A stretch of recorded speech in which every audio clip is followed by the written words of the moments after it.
মিশরের প্রাচীন ইতিহাসে অহংকার, ক্ষমতা এবং খোদাদ্রোহিতার সবচেয়ে বড় প্রতীক হিসেবে পরিচিত ফেরাউন। ফেরাউন কোনো নির্দিষ্ট ব্যক্তির নাম নয়, বরং এটি ছিল প্রাচীন মিশরের রাজাদের রাজকীয় উপাধি।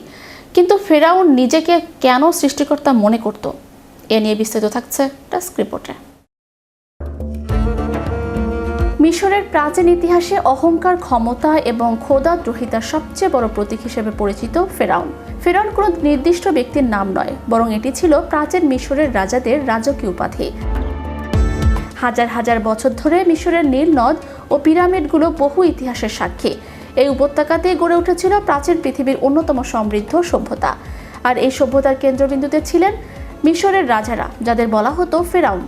সাধারণ মানুষের কাছে তারা কেবল রাজনৈতিক নেতাই ছিলেন না, বরং তাদের দেখা হতো ঈশ্বরের প্রতিনিধি হিসেবে। কিন্তু ক্ষমতার দাপটে অন্ধ হয়ে একসময় ফেরাউন নিজেকেই একমাত্র সৃষ্টিকর্তার দাবি করে বসেন। তৎকালীন মিশরের সমাজ ব্যবস্থায় ফেরাউনকে সূর্য দেবতারা এর বংশধর মনে করা হতো। প্রজারা তাকে পুজো করত। এই অন্ধভক্তি এবং সীমাহীন ক্ষমতার প্রাচুর্য ফেরাউনের মনে চরম অহংকারের জন্ম দেয়। পবিত্র কুরআনের সূরা আন-নাজিয়াহ এর 24 নম্বর আয়াতে ফেরাউনের সেই দম্ভক্তি উল্লেখ করে বলা হয়েছে, সে বলেছিল, আমি তোমাদের শ্রেষ্ঠ প্রতিপালক। সে কেবল মৌখিক দাবি করেনি, বরং মিশরের জনগণকে তার দাস বানিয়ে রেখেছিল এবং বনি ইসরায়েল সম্প্রদায়ের উপর চালিয়েছিল অমানসিক নির্যাতন। ফেরাউনের নিজেকে সৃষ্টিকর্তা দাবি করার পেছনে বড় কারণ ছিল তার রাজনৈতিক ও অর্থনৈতিক আধিপত্য। নীল নদের পানি প্রবাহ, শস্য উৎপাদন এবং মিশরের বিশাল সম্পদকে সে নিজের নিয়ন্ত্রণে রেখেছিল। সে প্রজাদের বোঝাতে সক্ষম হয়েছিল যে তার ইচ্ছাতেই মিশরের নীল নদ প্রবাহিত হয় এবং ফসল ফলে। এই অলৌকিক ক্ষমতার মোড়কেই তাকে খোদাদ্রোহিতার চূড়ান্ত পর্যায়ে নিয়ে যায়। ফেরাউনের এই অবদ্ধতা ও অহংকার যখন চরমে পৌঁছায়, তখন মানুষের মুক্তির দূত হিসেবে আগমন ঘটে হযরত মুসা আলাইহিস সালামের। তিনি ফেরাউনকে এক ও অদ্বিতীয় আল্লাহর প্রতি ঈমান আনার দাওয়াত দেন এবং বনি ইসরায়েলকে মুক্ত করার আহ্বান জানান। কিন্তু ক্ষমতার মোহে অন্ধ ফেরাউন মুসা আলাইহিস সালামের অলৌকিক নিদর্শনগুলোকে জাদুকরী বলে উড়িয়ে দেয়।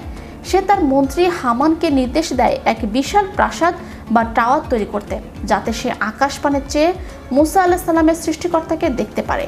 এই ঔদ্ধত্যতাই তার জন্য কাল হয়ে দাঁড়ায়। ইতিহাসে সে চূড়ান্ত ক্ষণটি আসে যখন আল্লাহর নির্দেশে হযরত মুসা আলাইহিস সালাম তার অনুসারীদের নিয়ে লোহিত সাগর পাড়ি দেন। ফেরাউন তার বিশাল সেনাবাহিনী নিয়ে তাদের পিছু ধাওয়া করে।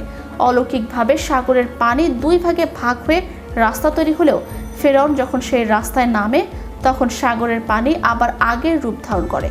উত্তাল তরঙ্গের মাঝে যখন মৃত্যু নিশ্চিত বুঝতে পারে, তখন নিজেকে সৃষ্টিকর্তা দাবি করা সেই অহংকারী শাসক চিৎকার করে বলে উঠেছিল, আমি ঈমান আনলাম যে বনি ইসরায়েল যার উপর ঈমান এনেছেন তিনি ছাড়া কোনো ইলাহ নেই। কিন্তু ততক্ষণে অনেক দেরি হয়ে গেছে। মৃত্যুর মুখে দাঁড়িয়ে করা সেই তওবা কবুল হয়নি। তবে পরবর্তী প্রজন্মের জন্য তাকে এক জীবন্ত নিদর্শন বানিয়ে রাখা হয়। সাগরে ডুবে মরলেও তার দেহ পচে যায়নি। Channel Europe news desk.